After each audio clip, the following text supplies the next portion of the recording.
Bismillahirrahmanirrahim. Assalamualaikum warahmatullahi wabarakatuh. Nama saya Aida Husna binti Syamsurizam, nama matrik 052084.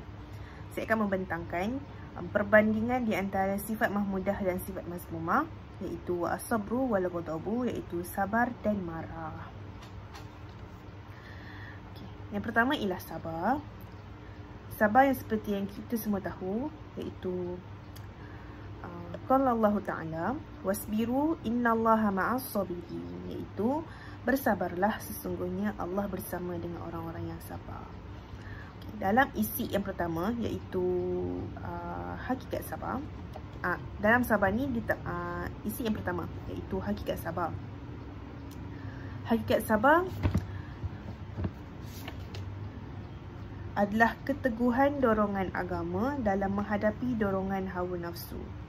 Ia merupakan sifat khusus manusia yang merupakan kombinasi dari cabang sifat kemalaikatan dan kebinatangan. Manusia dikuasai oleh dua pasukan yang kedua-duanya saling bertentangan.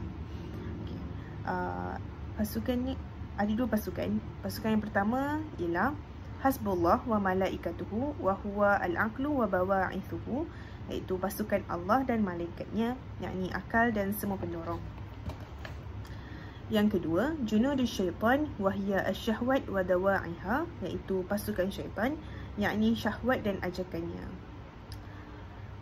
Setelah seorang hamba sampai pada usia baligh, nampaklah dorongan agama dan akal yang memaksanya untuk memikirkan akibat perbuatan dosa dan mulalah memerangi pasukan syaitan.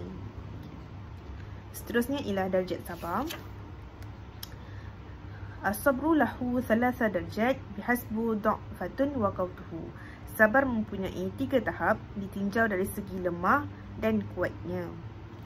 Ada 3 darjat sabar. Darjat alian, iaitu darjat yang pertama ialah darjat alian, darjat yang tertinggi. Anna taqma'u da'iya al-hawa bil kulliyah. Darjat tertinggi adalah kamu mengekang ajakan hawa nafsu secara keseluruhan sehingga tidak terbaki baginya kekuatan nafsu untuk bertempur. Itu hanya boleh dicapai dengan terus-menerus bersabar dan sentiasa bermujahadah, iaitu perang jiwa. Seterusnya darjat as-safali, iaitu darjat yang paling rendah. Anna taqwada ya al-hawa wa tasqat manazi'ah ba'isi al-din. Darjat yang rendah adalah apabila dorongan hawa nafsu kuat, sedangkan pertentangan yang bersumber dari dorongan agama akan lemah. Akibatnya, hawa nafsu akan menguasai dan menyerahkan hati kepada pasukan syaitan. Orang-orang seperti itulah yang dikatakan kepada mereka, akan tetapi telah tetaplah ketentuan dariku. Artinya, sesungguhnya akan aku penuhi neraka jahanam itu dengan golongan jin dan manusia bersama-sama. Adapun tanda-tandanya ada dua tanda-tanda. Wa alamatuhu syai'an bi ahdahuma an yaqula an ishtaq ila at-taubah walakin ta'zartu ala falasat atma' fiha. Fahadha wa huwa al-halak.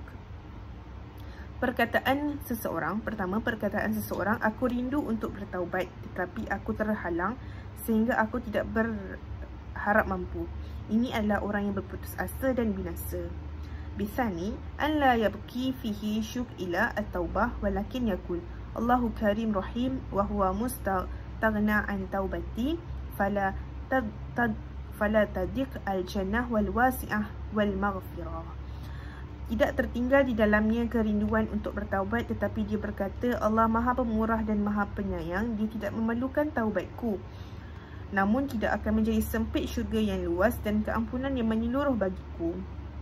Ini adalah orang yang miskin, akalnya telah menjadi tawanan syahwatnya dan tidak digunakan kecuali dalam mengambil tipu daya penunaian syahwat. Kemudian ada darjah al-wasti, iaitu darjat pertengahan. Alla yaftara ala al-maharabah. Darjat pertengahan adalah hendaklah kamu tidak putus-putus untuk berperang, akan tetapi pertempuran antara kedua-duanya bersaing, kadang-kala menang dan kadang-kala kalah. Ini termasuk orang-orang yang berjuang. Kemudian al-hajat ila as-sabru al-amah, itu keperluan untuk bersabar dalam dari segi umum. Yang pertama, imma an yuwafiq hawahu au yukhalifuhu, fa in wafiq hawahu kasiha wa salama wa tharwa wal jah wa kathra wa ashira fima ahwajahu ila sabru.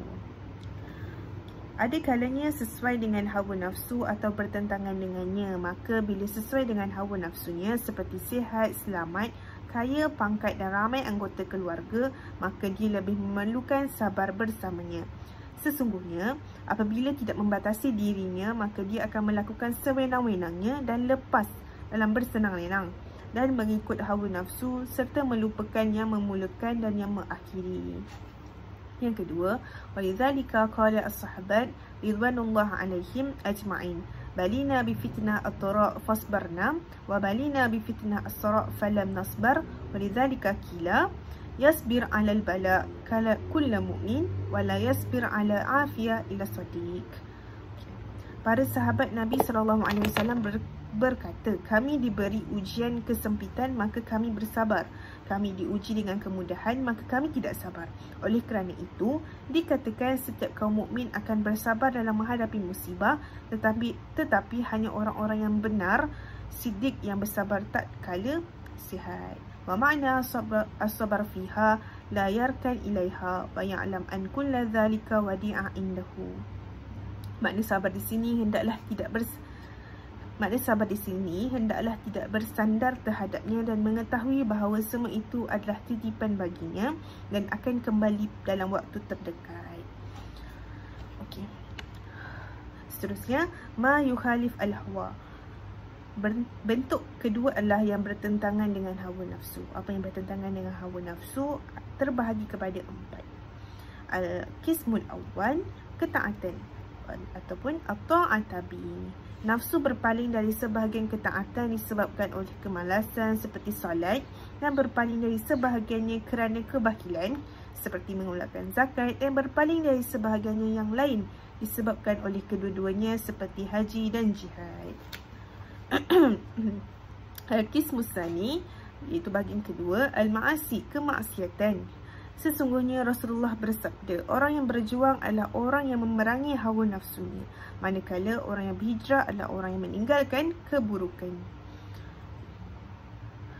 Sabar dalam menjauhi kemaksiatan adalah lebih berat, terutama kemaksiatan yang telah menjadi kebiasaan yang mudah dilakukan.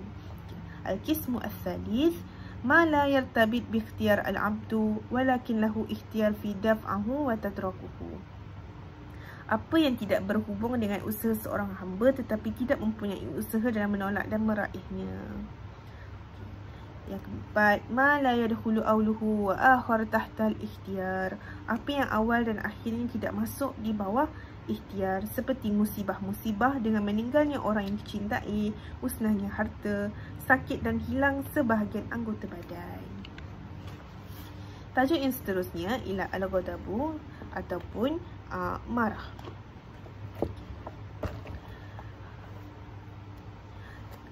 Ketahuilah bahawa marah merupakan satu nyalaan api yang diambil dari api Allah yang dinyalakan yang membakar sampai ke hati. Okey, dalam tajuk marah ataupun al-ghadabu ni dia tak banyak isi. Okey, dia cuma ada satu isi, iaitu ilajul ghadabu, iaitu tugas terhadap marah. Tugas terhadap marah ataupun perkara yang kita perlu lakukan apabila sedang marah. Okey, ada dua. Yang pertama, kasrah birriyadah, menghancurkan dengan latihan. Aku tidak maksudkan menghancurkan marah dengan menghilangkannya, kerana akar memang tidak boleh hilang dan tidak sepatutnya dihilangkan. Bahkan seandainya hilang, ia wajib diperolehi kembali. Yang kedua, dhabtu al-ghadabu 'inda al-hijan bil kazmi wa ya'in alaihi alam wal amal. Menekan marah kerana ia menyerang dengan menahan diri yang dibantu dengan ilmu dan amal. Okey.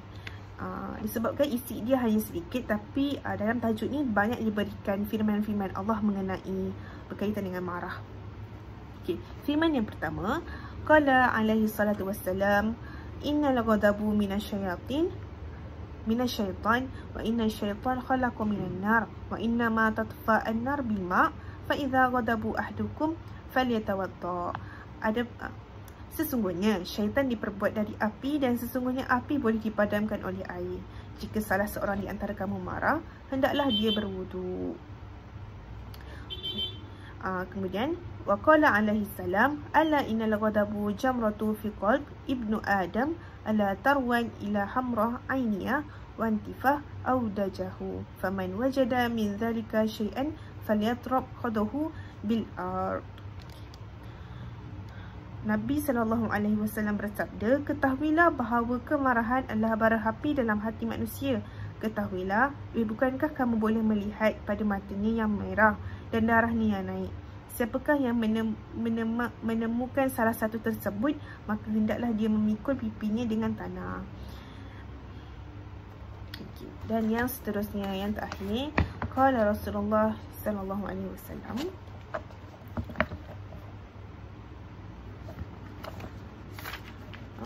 qala sallallahu alaihi wasallam, innar rijal yatruku bil hilmi darjatan al-qa'im was-saim wa innahu la yuktabu jibaran wa ma yamliku ila ahli baituhu. Ini sesungguhnya seseorang dengan kesabaran akan mendapat darjat orang yang selalu solat dan puasa, dan dia akan tertulis sebagai orang yang perkasa terhadap sesuatu yang dikuasai, kecuali kepada keluarganya. Baik, itu sahaja pembentangan saya pada hari ini, iaitu perbandingan di antara sifat mahmudah dan sifat mazmumah, as-sabru wal ghadabu, sabar dan marah. Sekian, wabillahi taufiq wal hidayah. Wassalamualaikum warahmatullahi wabarakatuh.